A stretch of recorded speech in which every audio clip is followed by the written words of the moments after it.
ஆன்மீகமும் அறிவியலும் இணையும் பொழுது இந்த உலகத்தில் அனைத்து ரகசியங்களும் புலப்படும் அப்படின்னு சொல்லலாம். ஸோ டியர் ஃப்ரெண்ட்ஸ், இன்றைக்கி நம்ம பார்க்க போகிற சப்ஜெக்ட் வந்து பார்த்திங்கன்னா, ஸோ ஆன்மீகம் மற்றும் அறிவியல் இந்த ரெண்டை இணைச்சு இந்த உலகத்தில் மனித வாழ்க்கையினுடைய மிகப்பெரிய ரகசியங்கள் அப்படின்னு சொல்லலாம், அல்லது வாழ்க்கையில் இருக்கக்கூடிய எல்லா பிரச்சனைக்குமான சொல்யூஷன் அப்படின்னு சொல்லலாம், இல்லது நம்மளுடைய வாழ்க்கையில் எந்த விஷயம் வேணுமோ அதை அடையக்கூடிய மிகப்பெரிய ஒரு சக்தி நமக்கு கிடைக்கக்கூடிய ஒரு விஷயம் தான் இன்றைக்கி நம்ம பார்க்க போகிறோம். So dear friends, welcome to creators life academy. So நம்ம கிரியேட் யுவர் டெஸ்டினி. அண்ட் இன்றைக்கி பார்க்க போகிற சப்ஜெக்ட் வந்து பார்த்திங்கன்னா ஸ்பிரிச்சுவல் சயின்ஸ் அப்படின்ற ஒரு சப்ஜெக்ட்டுங்க. ஏன் இந்த சப்ஜெக்ட்டை சயின்ஸோடு நம்ம மிங்கிள் பண்ணி பார்க்குறோம் அப்படின்னா, இந்த ஒரு ஸ்பிரிச்சுவல் அப்படின்ற கான்செப்ட்டு அறிவியல் அப்படின்ற ஒரு கான்செப்டும் ரெண்டுமே ரிலேட்டட் அப்படின்றத நான் இங்கே பதிவு பண்ணிக்கிறேன். ஸோ இதில் இன்னொரு முக்கியமான விஷயம் என்ன அப்படின்னா, இதில் குறிப்பிட்ட எந்த ஒரு மதம் சாராமல் எல்லா மனித இனத்துக்கும் பொதுவான விஷயங்கள் மட்டும்தான் நம்ம இங்கே பார்ப்போம். ஓகே, ஸோ அப்படின்ற விஷயத்தை நான் இங்கே பதிவு பண்ணிக்கிறேன். So dear friends, first of all ஆன்மீகம் அப்படின்னா என்னங்க, யாருக்காச்சும் ஐடியா இருக்கா? ஸோ ஆக்சுவலி இந்த பேர்லேயே இதுக்கான விளக்கம் இருக்குது. பொதுவாக வந்துட்டு பார்த்திங்க அப்படின்னா, இந்த ஒரு இடத்துல, அதாவது இந்த பேர்லேயே வந்துட்டு பார்த்திங்கன்னா இதுக்கான ஒரு விளக்கமும் ஒரு கிளாரிட்டியும் நமக்கு கிடைக்கும். ஸோ இந்த ஒரு இடத்துல வந்துட்டு பார்த்திங்கன்னா நம்ம கவனிக்க வேண்டிய விஷயம் என்னென்னா, ஸ்பிரிச்சுவல் அப்படின்னா என்ன, ஓகே, அதே மாதிரி சயின்ஸ்னால் என்ன, இந்த ரெண்டுத்துக்கும் என்ன தொடர்பு இருக்குது அப்படின்றதில் ஃபஸ்ட்டு விஷயம், நம்மளோட ஆன்மாவை பற்றிய அறிவு அப்படின்றது தான் ஸ்பிரிச்சுவல்.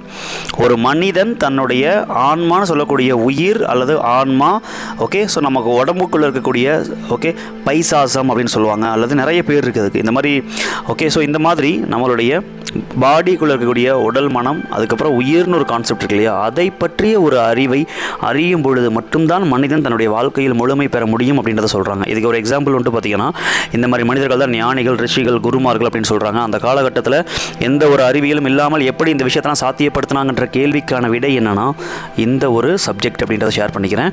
ஆன்மாவை அறியும் மனிதன் அனைத்து ரகசியங்களும் அறிந்து வைத்திருக்கக்கூடிய, ஓகே, இறை தன்மைக்கு ஒப்பான மனிதனாக இருப்பான் அப்படின்றத நம்மளுடைய முன்னோர்கள் சொல்லி வச்சுருக்காங்க. ஓகே, ஸோ அப்படின்ற விஷயத்த, இதுதான் ஆன்மா, ஸ்பிரிச்சுவல் அப்படின்ற ஒரு சப்ஜெக்ட்டுங்க. ரொம்ப சிம்பிளாக இது ஒரு சயின்ஸ் தான். ஓகே, நம்ம உடம்புன்றது ஒரு சயின்ஸு, அதில் ஆன்மான்ற ஒரு சப்ஜெக்ட்ன்றது ஒரு சயின்ஸு. அதை பற்றின அறிவு நம்ம கிடைக்கிறப்ப ஆன்மீகத்தில் நம்ம வந்துட்டு ஒரு மாஸ்டர் ஆக முடியும் அப்படின்றதான் நம்முடைய முன்னோர்கள் சொல்லி வச்சுருக்காங்க. ஸோ சயின்ஸ் அப்படின்னா என்ன? ஓகே, ஸோ ரொம்ப சிம்பிளுங்க. அறிவியல் அப்படின்றதுலேயே அதுக்கு ஒரு மீனிங் இருக்குது, சரியா? ஸ்பிரிச்சுவல் எப்படி ஆன்மீகம் அப்படின்றதுல ஆன்மாவை பற்றிய அறிவுன்னு சொல்கிறோமோ, அறிவியலில் அறிவை பற்றிய அறிவு அப்படின்றது தான் அறிவியல். ரொம்ப சிம்பிள். மனிதனுடைய அறிவில் நிறைய வெரைட்டிஸ் இருக்குது. பட் ஆனால் நம்ம, ஓகே, ஸோ நம்மளுடைய அறிவுன்னு பொதுவாக சொல்லக்கூடிய விஷயம் நம்மளுடைய மூளை, சிந்தனை அறிவு, பகுத்தறிவு அப்படின்றதான் காமனாக இந்த உலகம் பார்க்கிறது. இதை தாண்டி நிறைய அறிவு இருக்குது. நம்ம அடுத்த லெசனில் அந்த விஷயத்தை ரொம்ப டீப்பாக பார்ப்போம், டியர் ஃப்ரெண்ட்ஸ். ஓகே, அண்ட் ஆனால் மெயினாக கான்செப்ட் என்னென்னா, சிந்தனை அறிவு, பகுத்தறிவை பேஸ் பண்ணி மனிதன் இந்தளவுக்கு பலவிதமான விஷயங்களை கண்டுபிடிக்கக்கூடிய ஒரு சக்தியும் மனிதனுக்கு இருக்கிறது அப்படின்றத நம்மளுடைய இப்போ இந்த காலகட்ட விஞ்ஞானம் அப்படின்றது, சரியா, ப்ரூவ் பண்ணிக்கிட்டு இருக்குது அப்படின்றத சொல்லலாம். இன்ஃபேக்ட் நிறைய விஷயங்கள் கண்டுபிடிப்பாகட்டும், நிறைய விஷயங்கள் வந்துட்டு பார்த்திங்கன்னா மனிதனுடைய நாகரிக வளர்ச்சி அப்படின்ற பேரில் பலவிதமான விஷயங்களை பயன்பாட்டு கொண்டு வந்திருக்க மிகப்பெரிய ஒரு சக்தி வந்துட்டு இந்த மனிதனுடைய மூளையில் சிந்தனை அறிவின் மூலமாக கிரியேட் பண்ணப்படுகிறது அப்படின்றத ஷேர் பண்ணலாம். ஆனால் இந்த காலகட்டத்தில் இந்த ஆன்மீகம் அப்படின்ற சப்ஜெக்டும் அறிவியலும் பலவிதமான மூட நம்பிக்கை அப்படின்ற ஒரு கான்செப்ட்லையும், ஸோ அறிவியல் அப்படின்றது ரொம்ப அதிகமாக இருக்குது அப்படின்ற கான்செப்ட்லையும் ரெண்டுமே ஒன்றுக்கு ஒன்று முரண்பாடாக இருக்குது அப்படின்றத உண்மை.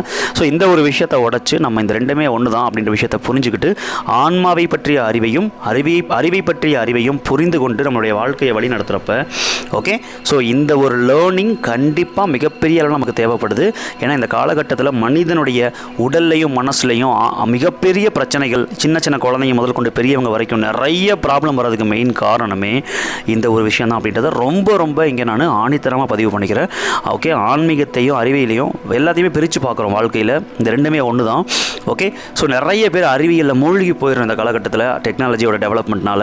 ஆனால் ஆன்மாவை பற்றி அந்த அறிவுன்றது கம்மியானதுனால தான் நிறைய பேருக்கு மன அழுத்தம், டிப்ரெஷன், பலவிதமான கவலைகள் வர்றதுக்கான மெயின் ரீசன்ஸ் இருக்குது, டியர் ஃப்ரெண்ட்ஸ். அப்போ இந்த ரெண்டையுமே சரியான விகிதத்தில், ரெண்டு கண்ணு மாதிரி ரெண்டு கை மாதிரி நம்ம பார்க்குறப்ப, ஓகே, டெஃபினட்டாக நம்ம லைஃப்பை நம்மளே வேறு லெவலில் க்ரியேட் பண்ண முடியும். நிம்மதியான, அமைதியான, சாட்டிஸ்ஃபைடான ஒரு லைஃப்பை வாழ முடியுன்றதை சொல்லி, ஓகே, இந்த வீடியோவை முடிச்சுக்கிறேன். ஸோ ஆன்மீகமும் அறிவியலும் ஒன்று தான்.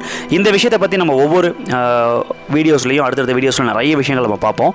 So dear friends, thank you. And ஆன்மாவையும் அறிவையும் நன்றாக கற்று ஆன்மீக அறிவியலில் நாமும் மேம்பட்டு இந்த உலகமும் மேம்பட வைப்போம். Okay, so thank you so much. Bye dear friends and learners.